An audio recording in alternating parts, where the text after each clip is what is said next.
파스칼은 그의 저서 팡세에서 요셉을 가리켜서 구약의 그리스도라고 말합니다. 그만큼 요셉의 삶은 그리스도를 가장 많이 닮은 삶이었습니다. 아브라함이나 이삭이나 야곱이나 보면 허물이 많습니다. 허물이 발견됩니다. 하나님의 사람들이라도. 그러나 요셉은 그의 생애에서 허물이 드러나지 않습니다. 그리고 무엇보다 그는 고난을 통과해서 끝내 승리함으로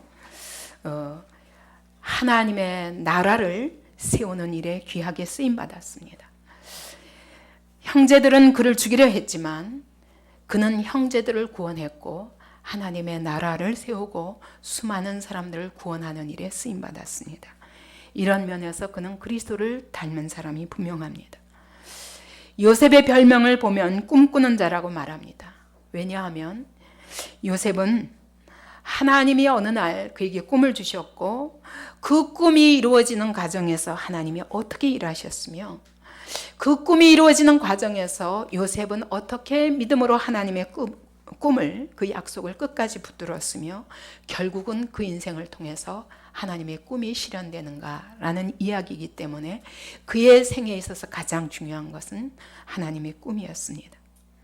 이 요셉의 역사가 창세기 37장부터 나머지 50장까지 창세기 50장 중에서 13장이나 이 요셉의 이야기로 다 채워져 있습니다. 근데 요셉의 역사가 왜 그렇게 중요한가 우리는 생각해 봐야 됩니다. 근데 요셉의 역사를 가리켜서 창세기 32장, 37장 2절 보십시오. 뭐라고 말합니까? 야곱의 족보는 이러하니라 라고 말씀하시는 거예요. 여러분, 이후로 이야기는 요셉의 이야기지 야곱의 이야기가 아닙니다. 그런데 성경은 말씀하시기를 야곱의 족보는 이러하니라 라고 말합니다. 한마디로 요셉의 생애는 요셉 한 개인이 당시의 세계를 다 호령하는 그런 애굽의 총리 대신이 되어서 출세했다는 성공 스토리가 아니라는 거예요. 한 개인의 성공 스토리가 아니라 아브라함을 통해서 하나님이 약속하신 것, 그리고 그 아브라함을 통해서 이삭에게 물려지고 이삭을 통해서 야곱에게 물려졌던 그 하나님의 꿈이 이 요셉이라는 사람을 통해서 어떻게 하나님의 나라가 큰 민족으로 세워져 가는가 하는 하나님의 계획 속에 있는 생이었다는 것입니다. 여러분, 오늘 우리 개인의 삶도 마찬가지입니다. 여러분, 내 개인의 성공이나 출세보다 더 중요한 것은 그것이 하나님의 목표가 아닙니다. 내 생애를 통해서 하나님의 나라가 어떻게 세워지고 내 생애를 통해서 하나님의 거룩한 백성들이 어떻게 세워지는가, 나 한 사람을 통해서 내 가족이 어떻게 구원받으며 나 한 사람을 통해서 우리의 지역이 어떻게 구원받으며 내가 속한 지역, 그리고 나 한 사람을 통해서 내가 속한 내 민족이 어떻게 구원을 받으며 나 한 사람을 통해서 이 시대, 내가 사는 이 시대에 하나님의 영광이 어떻게 나타나며 하나님의 나라가 어떻게 나를 통해서 세워지는가, 여기에 하나님의 관심이 있다는 것입니다. 여러분, 하나님은 오늘도 우리 한 사람 한 사람을 통해서 하나님의 구원 역사를 이루기 위해서 놀라운 계획을 준비하셨다는 것입니다. 그래서 하나님이 우리에게 꿈을 주시는 거예요. 그래서 요셉에게 하나님이 꿈을 주신 것입니다. 그러면 나는 꿈을 꾸지 않았는데 라고 생각할 수 있습니다. 여러분, 이 꿈은 여러분 꿈을 통해서도 주실 수 있지만 성경을 통해서도 꿈을 주십니다. 기도를 통해서도 꿈을 주십니다. 때로는 내 옆에 사람을 통해서, 목사의 설교를 통해서도 꿈을 주십니다. 마틴 루터는 성경을 통해서 오직 의인은 믿음으로 말미암아 살리라, 이 말씀 하나를 붙잡고 세계의 종교개혁을 일으키는 어마어마한 하나님의 꿈을 이루는 사람으로 쓰임받았습니다. 조지 물러는 그가 먹을 것을 주시옵소서, 이 고아들에게 먹을 것을 주시옵소서, 이 기도를 통해서 하나님이 수천 명을 먹이고도 하나님이 어떻게 살아계신가를 그 시대에 뿐만 아니라 오늘 우리에게까지 증거하는 증인으로 쓰임받았습니다. 스펄전은 그가 설교를 통해서 변화되었는데 그 설교가 마침 담임 목사님이 어디 가셔가지고 평신도가 그날 설교를 했답니다. 평신도의 설교 속에서 은혜를 받고 그리고 그가 하나님의 종으로 헌신했다는 것입니다. 여러분, 오늘도 여러분 하나님의 꿈을 사모하는 자에게 이와 같이 갖가지 통로를 통해서 꿈을 주십니다. 이렇게 하나님의 꿈을 받은 사람들이 이 하나님의 꿈을 붙잡고 어떤 역경과 시련을 만나도 쓰러지지 않고 끝까지 붙들기만 하면 반드시 하나님의 꿈은 이루어진다. 왜냐하면 그것이 하나님의 나라와 관계가 있기 때문에. 이것이 요셉의 일생을 통해서 하나님이 말씀하시고 싶으신 한마디입니다. 그래서 요셉의 이야기를 얘기하시면서 야곱의 족보는 이러하니라 라고 말씀하시는 겁니다. 제가 이제부터 몇 주간에 걸쳐서 이 요셉의 일생을 함께 따라 살펴보면서 우리도 어떻게 하면 요셉과 같이 평범한 인생이 하나님의 꿈을 붙잡음으로 인해서 하나님의 위대한 역사를 나타내는 하나님의 꿈을 꾸는 자로서 살아갈 수 있는가, 그 원리를 우리가 발견하고 우리 한 사람 한 사람이 하나님 앞에 그렇게 쓰이기를 사모합니다. 두 번째로 창세기 37장 2절에 보면 여러분 이 요셉의 이야기가 어디서부터 시작됩니까? 요셉이 17세의 소년으로서 하고 시작됩니다. 그 전에도 16년 동안 요셉은 살았었습니다. 그러나 그는 하나님과의 인격적 교제가 아마 구체적으로 없었던 것 같습니다. 하나님의 부르심을 받지는 못했습니다. 그렇기 때문에 하나님의 꿈을 받지는 못했습니다. 그래서 삶의 목적이 분명하지 못했을 수도 있습니다. 그렇기 때문에 하나님의 꿈을 만나기 전에 하나님의 꿈을 꾸는 그 시간 17세 이전의 삶은 전혀 기록할 필요가 없었던 것입니다. 오늘 우리도 마찬가지입니다. 여러분이 하나님의 꿈을 붙잡기 전에는 여러분 몇 세까지 살아도 그 인생은 다 없는 것과 같습니다. 언제부터 우리의 인생이 시작되느냐? 진정한 나의 인생은 하나님의 꿈을 꾸는 그 시간부터 시작된다는 것을 의미하는 것입니다. 여러분, 오늘 우리가 그날 코앞에 보이고 눈앞에 보이는 것을 따라가는 삶이 인생이 아니라는 것입니다. 진정한 우리 인생은 하나님의 꿈을 소유하고 하나님과의 인격적 교제가 시작되면서 하나님의 소명을 받고 삶의 목적을 발견한 그 순간부터 비로소 나의 진정한 인생이 시작된다는 것을 오늘 성경은 말씀하시는 것입니다. 그래서 성경에서 보면 모세도 120세를 살았는데 그의 이야기는 80세 이전의 이야기는 짧게 나옵니다. 한 장밖에 안 나옵니다. 잠깐 나옵니다. 그리고 80세부터 그가 호렙산의 떨기나무 불꽃 가운데서 살아계신 하나님의 음성을 들은 이후, 그때부터 하나님의 소명을 받은 이후, 이스라엘의 구원을 위하여 하나님의 부르심을 받은 이후부터 그의 생애가 기록되는데 출애굽기, 민수기, 신명기까지 기록되는. 또 다윗도 그렇습니다. 그가 들에서 양을 치다가 사무엘에 의해서 얼떨결에 기름 부으심을 받았습니다. 그때부터 하나님의 신이 그를 완전히 사로잡으시고 특별한 인생으로 그의 인생을 끌고 가기 시작하신 것입니다. 오늘 우리 인생도 마찬가지입니다. 여러분, 하나님의 신을 받고 하나님의 음성을 듣고 하나님의 꿈을 붙잡고 하나님의 소망을 붙잡기 전에는 여러분 아직은 진정한 나의 삶을 살고 있는 것이 아닙니다. 하나님이 꿈을 주셨다, 그 얘기는 하나님이 그때부터 내 인생에 개입하시기 시작하신다는 것입니다. 그때부터 하나님의 대하 드라마가 시작된다는 것입니다. 그 하나님의 대하 드라마에 나를 주인공으로 캐스팅하셨다는 것입니다. 하나님은 요셉의 인생에 개입하기 시작하셨습니다. 물론 그때부터 형들에게 버림받고 애굽의 노예로 팔려가고 거기서 왕의 죄수들이 갇히는 감옥에서 죽을 뻔하고 수많은 고비를 넘겼지만 결국 그 인생은 반전의 반전을 거듭하면서 하나님의 꿈은 결국 이루어지고야 만다는 그런 것으로 그 대단원의 막이 끝나는 것입니다. 우리 인생도 마찬가지입니다. 하나님의 꿈을 붙드는 시간부터 하나님이 개입하시기 시작하십니다. 그때부터 우리의 삶에 하나님이 일하시기 시작하십니다. 그런데 많은 고난이 있을 수 있습니다. 그러나 하나님은 반전에 반전을 거듭하면서 결국 우리에게 주신 꿈을 이루시고야 말 것입니다.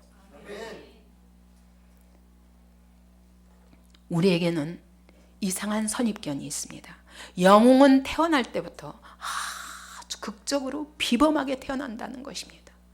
그러므로 나 같은 평범한 사람은 아무것도 할 수 없다는 이상한 선입견에 사로잡혀 있습니다. 그러나 AD 2세기의 교부였던 터툴리안은 그 신학교 정문에다가 이렇게 붙였습니다. Made, not born. 하나님의 위대한 종은, 위대한 역사를 일으키는 하나님의 사람은 태어나는 것이 아니라 만들어지는 것이다 라는 것입니다. 깎여지고 부서지고 연단을 받아서 훈련받아서 만들어지는 것이 하나님의 사람이라는 것입니다. 여러분, 위대한 사람은 하나님의 꿈에 사로잡혔기 때문에 그때부터 하나님이 깎으시고 부수시고 만들어 가시고 연단하시고 뜨거운 불에 집어넣었다 뺐다 하시면서 결국은 훈련하셔서 하나님의 꿈을 이루는 사람으로 만들어 가시는 것입니다. 하나님의 꿈을 꾼 이후에는 요셉은 더 이상 자기 생애가 아닙니다. 자기가 자기 인생을 끌어갈 수 없습니다. 그 꿈을 형들에게 말한 이후부터는 요셉의 생애는 하나님이 막 몰아가시는 바람에 휘말려서 밀려가기 시작합니다. 저항하려야 저항할 수 없는 하나님의 바람에 밀려가는 것입니다.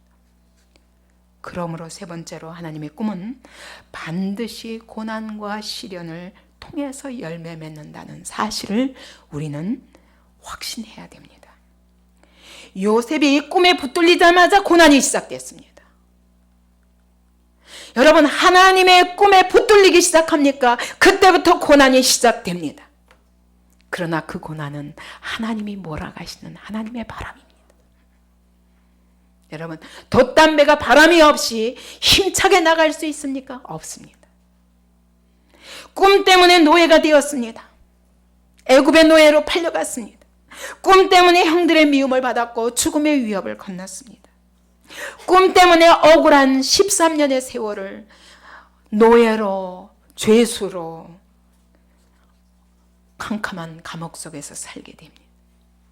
다윗도 하나님이 성령으로 기름 부으신 후, 사무엘을 통해서 기름 부으신 후 꿈 때문에 사울에게 쫓겨서 10여 년간 생명의 위협을 받으며 유다 광야로 굴로 도망다니면서 유리하는 삶을 10여 년을 살게 됩니다. 모세도 자기 백성을 구원한다는 하나님의 꿈 때문에 그가 40년 동안 미디안 광야에서 훈련받아야만 했습니다. 여러분, 하나님의 꿈은 인간이 만든 이상이나 낭만이 아닙니다. 인간이 만들어내는 장밋빛 미래에 대한 그런 환상이 아닙니다. 하나님의 꿈은 땅의 꿈이 아닙니다. 하늘의 꿈이기 때문에 이 땅의 사람들은 절대로 이해할 수 없기 때문에 이 땅에서 조롱받을 수밖에 없습니다. 믿습니까? 예. 하나님이 저에게도 처음 믿을 때부터 하나님이 저에게 꿈을 주셨습니다. 저는 그 꿈 때문에 오늘까지 밀려서 30년을 살아왔습니다. 꿈이 시작된 순간부터 제 삶은 제 삶이 아닙니다. 꿈이 시작된 순간부터 제 삶은 고난이 시작이 되었습니다. 그러나 어떤 고난도 나를 삼킬 수 없었습니다. 물이 너를 덮을지라도 물이 너를 함몰치 못할 것이고 불이 불 가운데 던져질지라도 불이 너를 사르지 못할 것이라. 왜냐하면 너는 내 것이라. 이것이 주님의 약속입니다. 꿈이 땅의 꿈이 아니라 하늘의 꿈이기 때문에, 인간이 만든 꿈이 아니라 하나님이 주신 꿈이기 때문에 회방하는 원수가 있습니다. 사단이 대적하고 핍박합니다. 어떻게 하든 이 하나님의 꿈을 꺾으려 합니다. 왜냐하면 사단은 원래 하나님을 회방하는 존재이기 때문입니다. 이 하나님의 꿈이 현실로 이루어지는 과정에서 어차피 이 땅의 사람들로부터 핍박받고 조롱받고 그리고 사단에게 대적을 받고 그러므로 고난을 겪을 수밖에 없는 것입니다. 더군다나 요셉의 꿈의 내용을 한번 보십시다. 7절 9절 보십시다. 7절 꿈을 2번 꿨습니다. 근데 우리가 밭에서 곡식단을 묶더니 내 단은 일어서고 당신들의 단은 내 단을 둘러서서 절하더이다 라는 것입니다. 꿈의 내용이 기가 막힌 것입니다. 여러분, 루벤 형으로 말하자면 이 요셉에게는 아버지 뻘이나 될 거예요. 왜냐하면 이 11번째 아들이잖아요. 그러니 큰 형이 거의 아버지 뻘 될 겁니다. 근데 아버지 뻘 되는 형들까지 다 나한테 절하더라는 것입니다. 얼마나 황당한 꿈입니까? 또 9절에 보십시오. 요셉이 다시 꿈을 꿨더니 그의 형들에게 말하 이르되 내가 또 꿈을 꾼즉 해와 달과 11별이 내게 절하더이다. 굉장한 황당한 꿈이지. 과대망상증 환자라고 아마 생각했을 것입니다. 해와 달, 이거는 부모님을 말할 수 있습니다. 별 11별은 형제들입니다. 근데 그뿐만 아니라 왜 구태여 부모와 형제라고만 얘기하지 않냐면 여러분, 그 당시 온 세계가 그 앞에 절하게 될 것을 말하는 것을 의미하기 때문입니다. 이 꿈의 내용은 그겁니다. 곡식과 관련이 있다는 겁니다. 곡식단이 보니까. 왜냐하면 이스라엘 백성들은 유목민이기 때문에 농사를 짓는 게 아니거든요. 근데 곡식단이 절한다는 것으로 봐서 이건 분명히 곡식과 관계 있는 하나님의 특별한 계획이 있다는 꿈입니다. 근데 그 절할 수밖에 없는 것은 요셉을 통해서 곡식의 문제가 해결된다는 것입니다. 그래서 아버지의 형제들을 구원할 뿐만 아니라 그 당시 소수 무명 부족에 불과했던 이 요셉의 가족을 통해서 당시 호령한 요셉을 통해서 당시 세계를 호령하는 맹주국가인 애굽의 총리 대신이 될 것에 대한 꿈인 것입니다. 애굽만 살리는 게 아니라 애굽 주변에 모든 나라들을 살리는 그런 추앙받는 지도자가 될 것에 대한 꿈인 것입니다. 이것은 그대로 이루어졌습니다. 불과 요셉이 30살 때에 이루어졌습니다. 여러분, 이런 기가 막힌 꿈의 내용을 이루기에는 여러분, 그러면 환경이 좋아서 꿈을 이루냐? 아닌 거예요. 37장 2절부터 4절까지를 보니까 그는 17세 소년으로서 그의 형들과 함께 양을 칠 때에 그의 아버지의 아내들 빌하와 실바의 아들들과 더불어 함께 있었더니 그가 그들의 잘못을 아버지에게 말하더라 라고 말합니다. 요셉은 노년에 얻은 아들이므로 이스라엘의 여러 아들들보다 그를 더 사랑함으로 그를 위하여 채색 옷을 지었더니 그의 형들이 아버지가 형들보다 그를 더 사랑함을 보고 그를 미워하여 그에게 편안하게 말할 수 없었더라. 이게 무슨 말입니까? 매우 불우하고 복잡한 가정 환경인 것입니다. 이 꿈을 이루기에는 너무 복잡하고 불우한 환경이었던 것입니다. 어머니는 어려서부터 잃었습니다. 베냐민을 낳다가 어머니가 라헬이 죽었기 때문에 그 외에 의붓 엄마가 셋이나 되었습니다. 세 의붓 엄마 사이에서 얼마나 천덕부러기로 자랐겠습니까? 그러니까 아버지가 특별히 편애할 수밖에 없었을 것 같아요. 이 아들이 불쌍하고 그러나 가장 사랑하던 라헬의 아들 아닙니까? 그러니까 이 야곱에게 있어서는 이 요셉이 바로 장자였던 거예요. 왜? 자기가 원래 얻고자 했던 아내는 라헬이었기 때문에. 근데 그 라헬이 아이를 못 낳음으로 인해서 첩을 얻게 된 것 아닙니까? 이 첩이 낳은 이복 형제들이 10명이나 되는 거예요. 11명이나 되는 거예요. 10명. 11명이죠.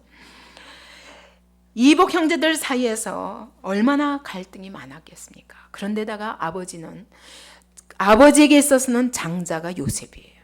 그렇기 때문에 그에게 채색 옷을 입히는 것입니다. 거기다가 요셉의 모든 성품으로 봐서 야곱이 사랑할 만했을 것 같아요. 이러한 아버지의 편애로 인해서 이복 형제들 사이에서 얼마나 미움을 받았는지 모르는 것입니다. 근데 이복 형제들이 어떤 사람들이었느냐를 보면 이 앞에 34장에 나오는 걸 보면 알 수 있어요. 이 이복 형제들은 형제 디나가 강간당하자 세겜 남자들에게 그래 결혼시켜 주마 그러면서 할례 받아. 그래서 남자들을 다 할례 받아서 눕혀놓고 나서 가서 잔인하게 다 죽여버렸습니다. 그걸로 끝난 게 아니라 소, 양, 모든 가축까지 그들의 재산, 그의 여인들까지 다 약탈해가지고 데려왔던 잔인한 사람들입니다. 그러면서도 아무 죄책감이 없어요. 야곱이 화를 냈지만 어떻게 할 수가 없었어요. 이 세력을. 그뿐만 아니라 이 루벤은 이 요셉에게 있어서는 아버지 뻘 되는 사람이니까 그 아버지의 첫 빌하와 통간을 했다고 말합니다. 참 기가 막힌 패륜아들인 것입니다. 그러니 이 속에서 요셉이 그런 형들을 바라보며 잘 자라기가 어려운 불우한 환경인 것입니다. 여러분, 환경 탓하지 마십시오. 조상 탓하지 마십시오. 부모 탓하지 마십시오. 내가 이런 민족에게 태어나서 그런 말 하지 마십시오. 중요한 것은 환경이 아닙니다. 하나님이 주신 꿈이 있었기 때문에 어떤 환경도 이 요셉을 절대로 무너뜨릴 수 없었습니다. 37장 2절에 보니까 이렇게 함께 살면서 그가 그들의 잘못을 이복 형제들의 이 페르나와 같은 이복 형제들의 잘못을 아버지에게 고자질했다고 말합니다. 그러니 얼마나 더 미웠겠어요. 물론 이 요셉으로서는 도저히 묵과할 수 없는 죄였기 때문에 아버지에게 얘기하지 않을 수 없었을 것입니다. 왜냐하면 나중에 보면 그가 노예의 신분으로 가서도 보디발의 집에서 주인처럼 집 재산을 관리하는 자리에 둘 만큼 그는 충성스러운 사람이었습니다. 정직한 사람이었습니다. 또 보디발의 아내가 유혹할 때 얼마든지 자기의 위기를 넘기기 위해서 유혹에 못 넘어가는 척 할 수 있었지만 하나님이 불꽃 같은 눈앞에 있다는 그 임재의식 때문에 그는 거절함으로 인해서 결국 왕의 죄수들이 갇히는 감옥에 들어가게 되는 것입니다. 여러분, 이 야곱은 절대로 좋은 환경 속에 있었던 것이 아닙니다. 이 꿈을 이루기에 적합한 환경 속에 있었던 것이 아닙니다. 거기다가 황당한 꿈 얘기를 하니까 그동안에 그렇지 않아도 고자질하는 이 동생이 그렇게 밉고 채색 옷을 입고 아버지의 그 사랑을 독차지하는 것이 미웠던 형들에게 분노에다가 불을 질러버린 것입니다. 그래서 그때부터 이 동생을 더욱 미워하게 되었더라. 평상시에도 여기서 편안하게 말할 수 없었더라. 그 얘기는 평상시에서 퉁명스럽게 말하고 막 찌르고 욕하고 모욕을 주고 이런 관계에 있었다는 것을 알 수 있습니다. 여러분, 우리가 이렇게 생각할 수 있습니다. 요셉이 왜 말을 했을까? 말하지 않았더라면 이런 어려움을 겪지 않지 않았을까? 여러분, 이런 의문이 생길 수 있습니다. 근데 저도 하나님의 꿈을 꿔봤지만 이 하나님의 꿈에 보통 꿈과 달라요. 여러분, 생리적인 현상에 의해서 나는 꿈도 있습니다. 그다음에 정서적인 불안에 의해서 생기는 꿈도 있습니다. 근데 하나님이 주신 꿈은 그런 꿈과 달라요. 이 하나님의 주신 꿈을 꾸고 나면 여러분, 여기에 완전히 사로잡히고 압도당해서 이 마음이 견딜 수가 없는 거예요. 왜냐하면 보긴 보았고 듣긴 들었고 정말 놀라운 꿈이라는 것은 알겠는데 이 뜻이 뭔지를 모르겠고 너무 알고 싶은 거예요. 얼마나 답답했겠어요. 이 어린 요셉에게. 17세밖에 안 되는 이 요셉에게는 얼마나 답답했겠어요. 형들은 좀 알까? 아버지는 좀 아실까? 아마 이런 마음이었을 것 같아요. 그리고 이런 하나님의 계시를 받고 나면 이건 하나님의 계시의 꿈이거든요. 계시를 받고 나면 완전히 마음이 거기만 사로잡혀서 생각과 모든 것이 거기에 집중되어서 나도 모르게 말이 나오는 거예요. 이 가슴이 설레는 것을 어떻게 할 수가 없는 거예요. 제가 30년 전에 꿈을 꿨지만 오늘 이 시간에도 여전히 어젯밤에 꾼 것처럼 확실한 하나님의 계시로 제 가슴을 사로잡고 있기 때문에 이 꿈 때문에 저는 많은 위기에서 살아날 수 있었습니다. 예. 수없이 예수 믿고 나서 저한테 많은 고난이 있었지만 그때마다 이 꿈 때문에 저는 쓰러질 수가 없었습니다. 아마 분명히 요셉도 그랬을 것 같아요. 혹시 형들에게 나누려고. 저도 꿈을 꾸고 나서 너무 이 초신자가 모르니까 목사님께 말하고 싶은데 혹시 목사님이 그럴까요? 집사님들에 말하고. 그러면 저보고 다 미쳤다고 그랬었어요. 잘난 척한다고 그랬어요. 근데 저는 너무 답답한 거예요. 이 꿈을 뜻을 알고 싶고 더 명확히 알고 싶은데 그러기에는 성경도 잘 모르고 초신자이기 때문에. 그러나 아무도 저는 이 요셉의 이 현장을 꿈을 말했을 때의 아버지와 형들의 반응에 대해서 너무너무 잘 알 수 있습니다. 더군다나 이 형들은 어떤 사람들입니까? 하나님의 말씀과 하나님의 꿈과 하나님의 뜻에 대해서 아무 관심이 없는 사람들이었어요. 아모스 3장을 한번 보십시다. 아모스 3장 7절 8절을 함께 읽겠습니다. 1277페이지입니다. 아모스 3장 7절 8절 시작. 주 여호와께서는 자기의 비밀을 그 종 선지자들에게 보이지 아니하시고는 결코 행하심이 없으시리라. 사자가 부르짖는 즉 누가 두려워하지 아니하겠느냐. 주 여호와께서 말씀하신 즉 누가 예언하지 아니하겠느냐. 예, 하나님께 이 계시를 받고 나면 어떻게 말하지 않을 수 있겠느냐는 겁니다. 하나님은 그런데 이렇게 말하는 것이 그들의 분노를 사고 이로 말미암아 요셉이 말할 수 없는 고난 속에 던져지게 되지만 그것이 하나님의 계획이었다는 거예요. 하나님의 꿈이 선포되는 시간부터 사실은 꿈이 실현되기 시작하는 것입니다. 꿈으로 말미암아 5절 8절에 보니까 그들이 그를 더욱 미혹하였더라. 8절에서도 그의 꿈과 그의 말로 말미암아 그를 더욱 미워하였더라. 근데 이것이 꿈을 실현하는 과정인 것입니다. 형제들이 미워해야 되는 것입니다. 18절부터 20절까지를 보십시다. 요셉이 그들에게 가까이 오기 전에 그들이 요셉을 멀리서 보고 죽이기를 꾀하여 서로 이르되 꿈꾸는 자가 오는도다. 자, 그를 죽여 한 구덩이에 던지고 우리가 말하기를 악한 짐승이 그를 잡아먹었다 하자. 그의 꿈이 어떻게 되는지를 우리가 볼 것이니라. 여러분, 이 형들이 이렇게 죽이기까지 미워하는 것이 무엇 때문이에요? 꿈 때문이에요. 그러면서 꿈을 시험하는 것입니다. 그가 우리가 절한다고 그랬지. 그를 죽여버리는데도 절할 거야? 우리가 너한테 절한다고? 하면서 그들이 그를 구덩이에다 집어넣어서 죽이려고 하다가 결국은 애굽의 노예로 28절에 보니까 은 20의 노예로 팔아버립니다. 여러분, 이 과정이 없이는 그는 애굽 땅에 갈 수 없습니다. 꿈을 꾸고 꿈을 선포한 그 시간부터 요셉의 인생은 하나님이 막 몰고 가시는 바람에 밀려가지고 떠내려가는 것입니다. 사단은 이 꿈을 꺾기 위해서 그를 죽이려고 합니다. 사단은 어찌하든 죽이려 합니다. 사단은 예수를 죽이려 했습니다. 그러나 예수님이 부활하셨습니다. 그러므로 구원이 이루어졌습니다. 그와 같이 사단은 요셉의 꿈을 꺾어서 그를 죽이려 했습니다.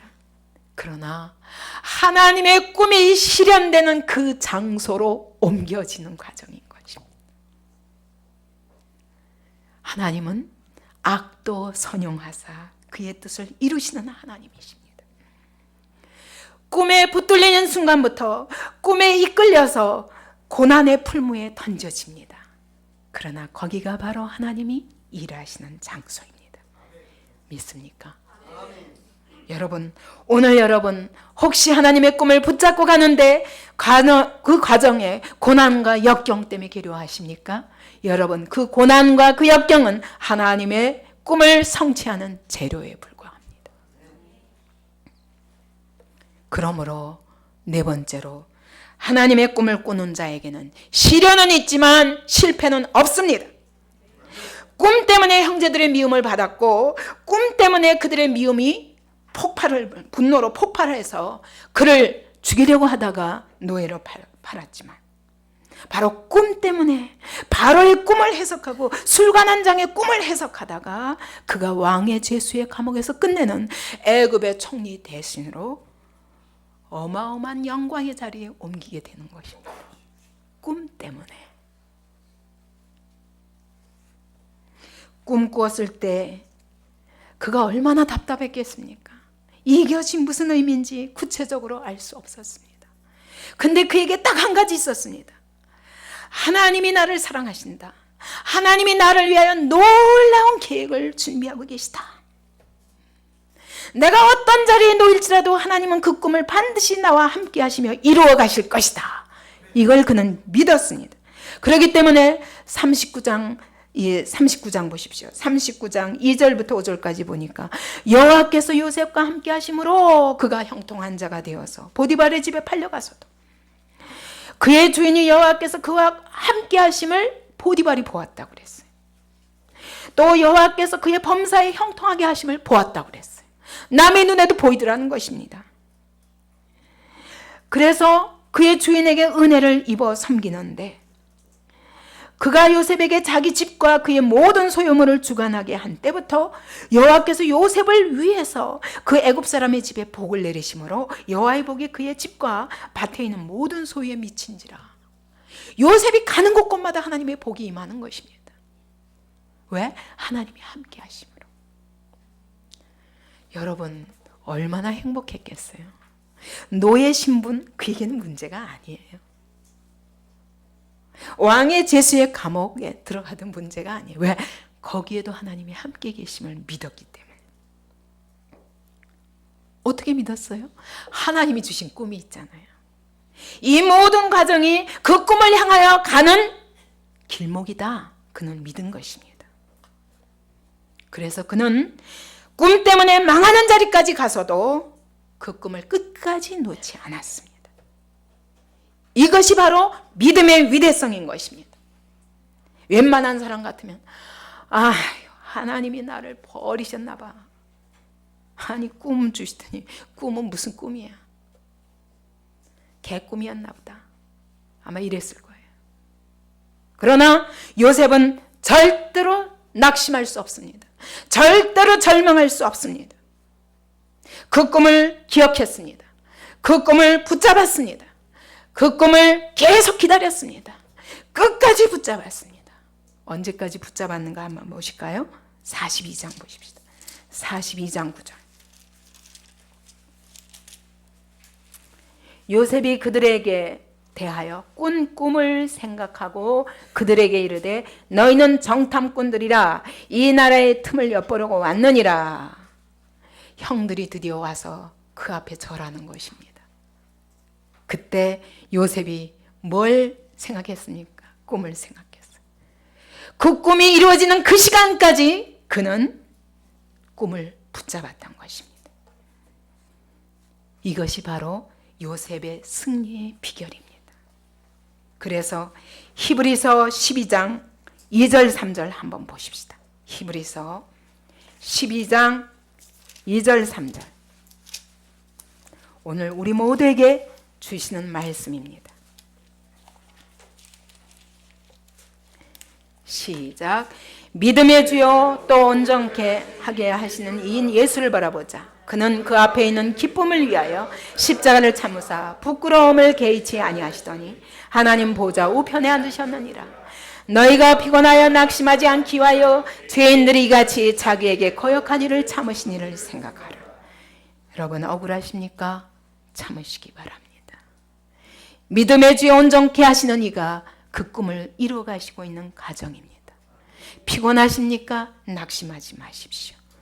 하나님은 반드시 이 꿈을 이루어 가실 것입니다.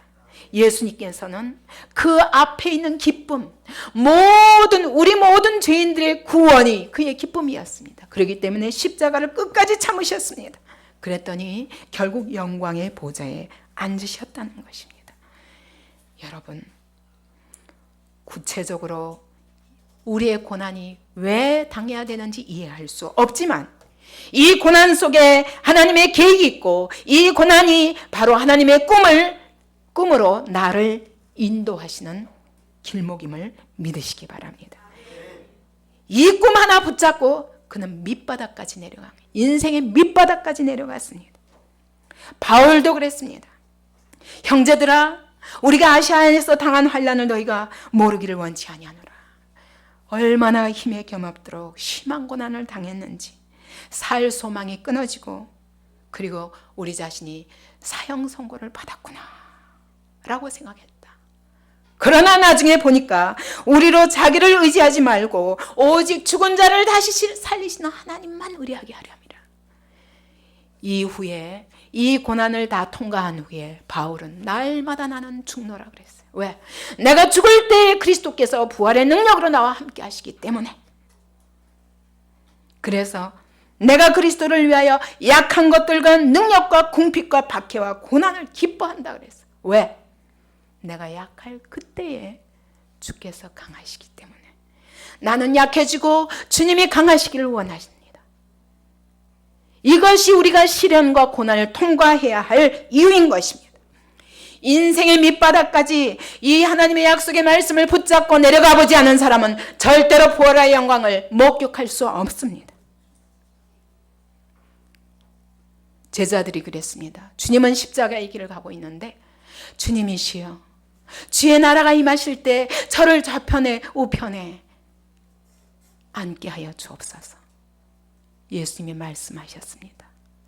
내가 마시려는 잔을 네가 마실 수 있느냐? 예수님의 잔을 마실 수 있습니까? 그런 자가 영광을 보게 될 것입니다. 여러분, 주님은 절대로 시련을 주셔도 실패하게 하지 아니하시는 완전하신 주님을 믿으시기 바랍니다. 세상이 주는 야망은 환난과 풍파를 맞으면 그 작은 풍파 앞에서도 쉽게 무너지고 낙담하고 좌절하고 심지어 자살까지 하는 것을 우리가 보게 됩니다. 그러나 하나님이 주신 꿈은 어떤 역경과 고난도 절대로 흔들 수 없는 꿈입니다. 오히려 이것이 하나님의 꿈을 이루어가는 하나님의 자료인 것을 믿게 되는 것입니다. 형제들의 핍박과 애굽의 노예로 팔려가는 것과 하필이면 시위대장의 뜰에 보디발의 집에 노예로 팔려가는 것과 그리고 거기서도 억울하게도 왕의 제수의 감옥에 갇히는 것까지도 하나님의 꿈을 이뤄가는 자료들이었던 것입니다. 하나님의 꿈을 꾸는 사람이 만나는 인생의 모든 풍파는 우리를 더욱더 하나님께 더 가까이 더욱 높이 하늘로 날아오르게 하는 성령의 바람인 것입니다. 이 바람을 타야 비로소 더욱더 성숙한 하나님의 일꾼으로 자라갈 수 있습니다. 잠언 29장 18절에 보면 꿈이 없으면 백성이 방자히 행한다 했어요. 이 꿈은 묵시를 말합니다. 하나님의 계시를 말합니다. 하나님의 비전을 말합니다. 하나님의 사명이 없으면 백성이 방자히 행한다. 탐욕의 노예가 됩니다. 존재의 의미를 잃어버립니다. 삶의 목적을 상실합니다. 그것이 방자히 행하는 것입니다. 하나님의 꿈을 받으시기 바랍니다. 하나님의 비전을 붙잡으시기 바랍니다. 하나님은 오늘도 말씀 속에서, 기도 속에서, 설교 속에서, 옆에 있는 하나님의 사람들을 통해서 우리에게 계속 꿈을 주고 계십니다. 아리스토텔레스가 말하기를 한 민족의 운명은 그 민족의 청년 교육여하에 달려있다라고 말합니다. 맞습니다. 한 민족의 운명뿐만 아니라 그 청년들이 어떻게 눈이 반짝반짝하여 확실한 비전을 붙잡는가에 달려있습니다. 그와 같이 하나님 나라의 운명도 하나님의 교회 청년들의 그 눈빛에 달려있습니다. 무엇을 붙잡았습니까? 탐욕을 붙잡았습니까? 하나님의 꿈을 붙잡았습니까? 하나님의 꿈을 붙잡으시기 바랍니다. 하나님이 우리 안디옥에게 하나님의 꿈을 주셨습니다. 이것은 우리의 모습으로는 도저히 이뤄갈 수 없는 꿈입니다. 그러나 저는 확신합니다. 이 꿈을 주신 분이 하나님이시기 때문에 하나님 반드시 이루실 것입니다. 어떤 고난과 역경을 통해서도 이루실 것입니다. 이 꿈은 우리의 안일과 우리의 편리를 위한 것이 아닙니다. 이 생명의 복음으로 지역사회를 살리고, 이 생명의 복음으로 민족을 살리고, 이 생명의 복음으로 열방으로 나아가서 마른 뼈들이 살아나는 역사를 보게 되는 것입니다. 물이 바다 덮음같이 그렇게 하나님의 영광이 온 땅에 충만하는 그런 영광의 도구로 쓰임받고 요셉의 일생처럼 쓰임받는 우리 개인과 안디옥 교회가 되기를 바랍니다.